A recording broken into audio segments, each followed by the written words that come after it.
BJP పార్టీపై దుష్ప్రచారం చేస్తున్న కార్మిక సంఘాల నాయకుల మాటలు నమ్మవద్దు. ఎమ్మెల్యే హరీష్ బాబు బెల్లంపల్లి ఏరియాలోని గోలేటిలో గల సింగరేణి వర్క్షాప్ మరియు ఖైరీగూడ ఓపెన్ కాస్ట్ గనుల్లో పనిచేసే కార్మికులతో సోమవారం సింగరేణి గుర్తింపు సంఘం ఎన్నికల ప్రచారం నిమిత్తం Bharatiya Janata party gate meeting నిర్వహించారు. ఈ సందర్భంగా సిర్పూర్ ఎమ్మెల్యే డాక్టర్ పాల్వాయి హరీష్ బాబు మాట్లాడుతూ కార్మిక లోకానికి బీఎంఎస్ మరియు భారతీయ జనతా పార్టీ అండగా ఉంటామని, వారి ఆకాంక్షలకు అనుగుణంగా పనిచేస్తామని తెలిపారు.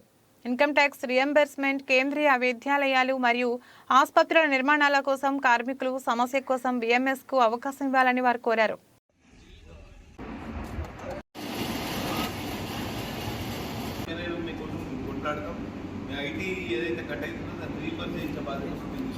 చాలా కాలంగా పెండింగ్లో ఉంది. గతంలో కాంగ్రెస్ సెటప్లో ఉండే స్టేట్లో ఉండే వాళ్ళు ఎవరు చేయలేకపోయారు. మాకు ఒకసారి అవకాశం పెండింగ్లో ఉన్న సమస్యలన్నిటి పరిష్కరించే బాధ్యత మేము భారతీయ జనతా పార్టీ తరఫున, భారతీయ మజ్దూర్ సంఘ తరఫున తీసుకుంటాం. తప్పకుండా ఒక అవకాశం బీఎంఎస్కి ఇవ్వాల్సిందిగా కోరుతున్నాం. కాగడ గుర్తుకు ఓటు ఇవ్వాల్సిందిగా కోరుతున్నాం. ఎందుకంటే ఈ ఇన్కమ్ ట్యాక్స్ రీఇంబర్స్మెంట్ అనేది చాలా కాంట్రవర్షియల్ సబ్జెక్ట్గా ఉంది. తప్పకుండా మేము హామీ ఇస్తున్నాం. ఏదైతే కేంద్ర ప్రభుత్వం లేకపోతే ఇన్కమ్ ట్యాక్స్ డిపార్ట్మెంట్ వసూలు చేస్తుందో దాన్ని రీఇంబర్స్ చేసే బాధ్యత మేము తీసుకుంటాం. కార్మిక లోకం ఎవరు కూడా అధైర్యానికి, నిరాశ నిస్పృహలకు గురి కావద్దు.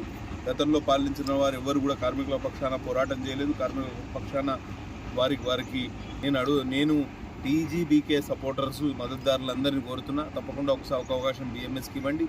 మీరందరూ గంపగుత్తగా బీఎంఎస్కి ఓట్లేయండి. తప్పకుండా ఇక్కడ ఒక మంచి వాతావరణాన్ని తయారు చేసి కార్మికులకు అనుకూలమైన వాతావరణాన్ని తయారీకరణాన్ని దుష్ప్రచారం చేస్తున్నారు. ఎక్కడా సింగరేణి ప్రైవేటీకరణ మీద ఎటువంటి చర్యలు తీసుకోలేదు కేంద్ర ప్రభుత్వం. ఇవాళ ప్రధానమంత్రి నరేంద్ర మోడీ గారు రామగుండం సభలో ఘంటాపథంగా చెప్పారు. ఇవాళ 51% షేర్ హోల్డర్ అయిన రాష్ట్ర ప్రభుత్వం అనుమతి లేనిదే ఎక్కడా కేంద్రం ప్రైవేటీకరణ చేయజాలదు, చేసే హక్కు లేదు.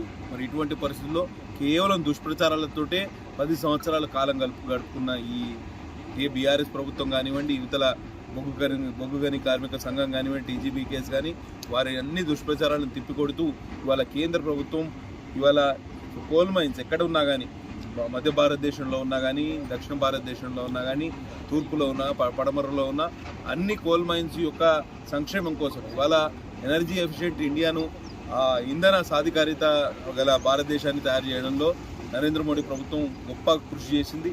కాబట్టి థర్మల్ పవర్ ప్లాంట్లకు కానివ్వండి, ఇతర అవసరాలకు కానివ్వండి, ఇండస్ట్రీస్ నడిపేయడానికి కానివ్వండి, కోల్ సప్లై విషయంలో చాలా కృషి చేస్తోంది. కాబట్టి ఇవన్నీ విషయాలను దృష్టిలో పెట్టుకుని ఒకసారి మీరు బీఎంఎస్కి అవకాశం ఇవ్వండి. తప్పకుండా సింగరేణి పురోభివృద్ధిలో కూడా మేము కూడా భాగస్వాములం అవుతాం. మాకు ఒక్కసారి అవకాశం ఇవ్వమని కార్మిక లోకాన్ని వేడుకుంటున్నాం.